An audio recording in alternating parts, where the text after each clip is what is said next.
Hello everyone, কি ভাবছো যে এত সেজে গুজে কোথায় যাচ্ছি? ঠিকই ধরেছো। আজকে ছিল একটা বিয়েবাড়ির নেমন্তন্ন। আমাদের পুরো ফ্যামিলিরই নেমন্তন্ন ছিল। তো বিয়ের নেমন্তন্নটা ছিল মায়ের তরফ থেকে।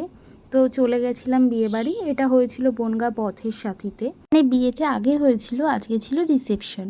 তো আমি গেছি, মা গেছে, পেছনে একটা দিদা আসছে আর বাবা, আমরা মোট 4 জন গেছিলাম। তো প্রথমে গিয়ে বউকে দেখলাম, বরকে দেখলাম, তারপরে গিফট দিয়ে দিলাম, দিয়ে সেখানে একটু ছবি তুলে তারপর চলে আসলাম কী কী স্টল বসেছে। তো সবার ফার্স্টে আমি নিয়ে নিলাম একটা কফিটা খেতে ভালো ছিল। তারপরে নিয়েছিলাম চিকেন পকোড়া। এখানে বাবাও চিকেন পকোড়ার কফি খাচ্ছিল। তারপর বিয়েবাড়িতে যেটা ছাড়া অসম্পূর্ণ ফুচকা। তো আমিও 2-3টে ফুচকা টেস্ট করে দেখলাম। আর মায়ের নিরামিষ ছিল বলে মা শুধু কফি খেয়েছিল। আর এখানটা ছিল মেন খাওয়ার জায়গাটা। তো আমি এখানে কফি খাচ্ছিলাম আর তারপর দেখি বাইরে হঠাৎ বৃষ্টি পড়া শুরু হয়ে গেল। আর সত্যি বলতে বিয়েবাড়িতে তো সেজে গুজে তারপর যদি বৃষ্টি হয় একদম ভালো লাগে না।